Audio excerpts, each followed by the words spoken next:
interesting design language, high quality surface finishes, customizability. All these factors play an important role with what makes a custom keyboard great within this hobby. Factors that are present throughout the boards offered by Matrix Labs, having pushed out stellar customs for near enough 8 years now in a number of layout options with interesting features that distinguish them from other designers and makers. With the group buy for their latest offering coming to a close, and as it was highly requested, today let's dive into all things Matrix. The design elements, what makes these boards so great, and everything else Matrix have done within the keyboard space over the years. Establishing themselves in 2015, Matrix Lab was formed by a group of enthusiasts who, in their words, were not satisfied after spending tons of money on custom keyboards, so aimed to produce higher quality customs in their own way. Matrix boards eluded us Westerners for the first year of their releases, offering group buys in China through their QQ group. Not that future releases were any easier to get hold of, but we'll get into that. The first Matrix Lab series boards kicked off with the 10XV 1.0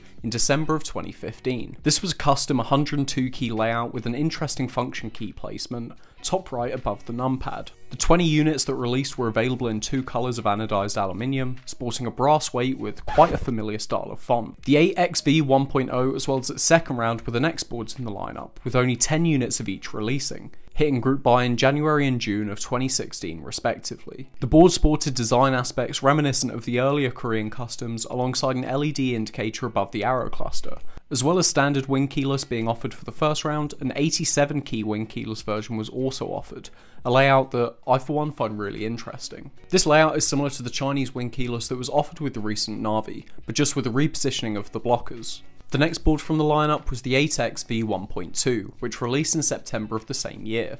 Refining the design with an LED indicator strip and love it or hate it engraving.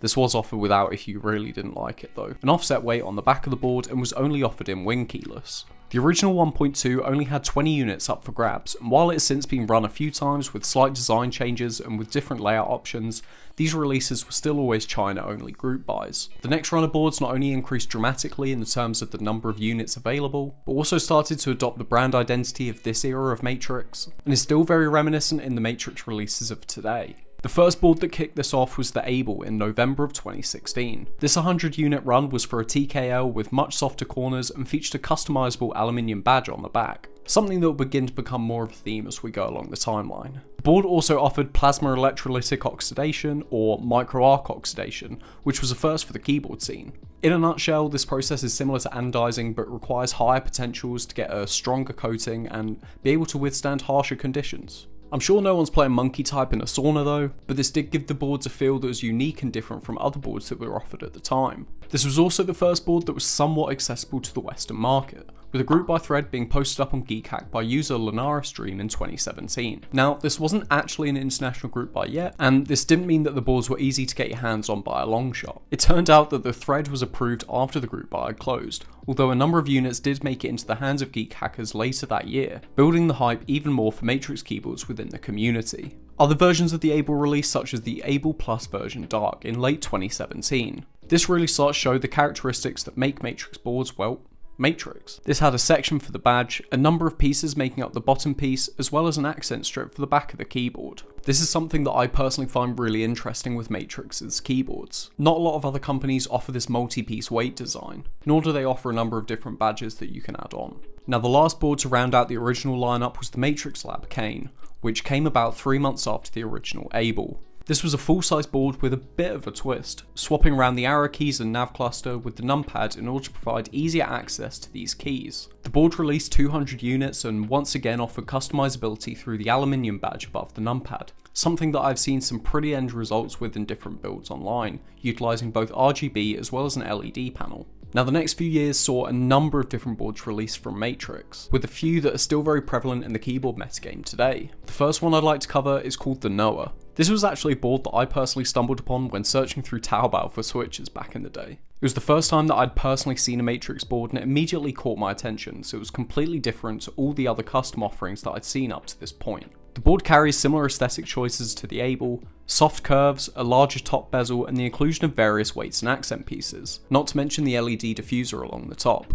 The board also came in wing keyless, which is something that I personally really like the look of on 65%. This was something that drew me into the Bower back in the day. Interestingly as well, the Noah was the first board that Matrix themselves posted an interest check for up in 2019, and later an international group buy on KeebCats. The tools and toys branding is something seen on a lot of their boards around this period, and something that people either loved or hated, claiming it was adding a childish look to what is otherwise a premium keyboard. But I think this opinion is quite widely spread across all of the Matrix offerings. People tend to really love them, or they really don't. Talking about premium keyboards, the Mona, which first appeared in 2018, was a keyboard aimed at those on the opposite end of the keyboard spectrum, an entry point into the world of Matrix's higher end customs. The TKL form factor board sported a magnetised badge as well as a magnetised portion on the top case that could be used to quickly switch out your PCB without having to open up the entire board. The bottom of the case was far less extravagant than other Matrix boards of the time, which is to be expected given its cheaper price tag and the market that it was aimed for. And now, back to the expensive boards. The OG AXV 2.0 was first teased in July of 2018, a success to the original AXV, sporting a whole load of brass and the external accent bar on the back of the case, as well as a badge on the back weight. One thing for me that I really like with this board is the almost layered effect you get with the weight. It's recessed into the board with the thick, recognisable Matrix text protruding out, something that I don't think is really present in our world of engraved script fonts. The board also took the LED indicator above the arrow cluster and refined this into a smaller design. A lot nicer on the eyes in my opinion. Now, the 2.0 ADD is probably the board that most people who joined the hobby in the past few years know Matrix for. The 2.0 ADD took everything about the 2.0 and revamped it with a more modern looking weight design, incorporating a number of pieces into the weight along with the badge. Although the 2.0 and 2.0 ADD released as China only group buys, the 2.0 ADD did also release internationally for extras, along with a number of flash sales over on the Matrix Lab Discord. One cool thing about the board is that the weights colour combinations were randomised, and so the variation between some of the boards you see online can really differ a lot between them. The badges on the back are also customisable, with Matrix themselves running group buys for a number of different badge designs. There have been many badges over the years, from specific Matrix branded badges to other art designs to anime badges like Gundam and Evangelion. The board was also offered in a number of interesting finishes and colorways, including the McFlurry, which have reappeared on a number of Matrix boards over the years. Two boards that carried on this same design language were the 6XV Falcon and Vita. The Falcon was a 60% board that was very reminiscent of the ADD, whereas the Vita came in with a little bit of extra spice. The Vita offered an interesting multi-piece weight design, as well as two LED screens replacing the usual top right blocker seen in 65% form factors, allowing you to customise your build with anime gifs to match your GMK Darling keyset or anything else you wanted to put up there. The Vita Classic also released in 2021, which featured a more vintage Matrix weight design, if you can call it that, as well as an LED badge instead of the LED screens in the top right. The Vita wasn't the only Matrix board to come with the screen, and for sure won't be the last. But this is definitely a trend that, when done right, looks really clean. Around the same time, with an extreme contrast in design, came the ME. This has a standard and SE version, featuring more fun design similar to the Able series, with thick bezels, curved corners, and recessed badges all around the board. One thing that I haven't mentioned thus far is the pure number of colour options that were available with Matrix boards. The ME, for example, was offered in 28 colours total, including a number of really interesting coated colours. As much as I'm a man of grey, red and silver keyboards, it's nice to have the variation and something that you won't see in a lot of the smaller group buys. I find it really interesting that there's this clear distinction between design choices that Matrix make with different lines of their keyboards, showing influence of Korean customs with very sleek lines, thin bezels, compared to the very loud weight modules, larger bezels and curved corners. Regardless of this distinction, there is still that cohesion between all the boards you can look at and know this is a Matrix board. I mean, this isn't just important for keyboards, right? But it is great to see it in this hobby, and it isn't a coincidence that makers and designers who have the same cult-like fanbase as Matrix all have their own cohesive design language throughout their offerings. So, that little tangent aside, we're getting pretty close to the present day now, right? But there are just a few more boards that I want to touch upon. The third series of boards from Matrix. Now, I don't want to cover these in too much detail because they've been everywhere throughout their release periods. These included the Corsa, the 8XV 3.0, and the most recent Navi. FRL TKLs are in this year. The boards all carry similar design aesthetics as previous offerings, but seem to take them in a more modernised and refined approach. A slightly different direction for Matrix designs. The important thing with these boards, and the direction Matrix is now taking, is that they've all been completely accessible to the Western market, being able to be picked up from group buys or, well, now extras, from regional vendors, as opposed to the struggles the Western market faced with some of the earlier Matrix releases.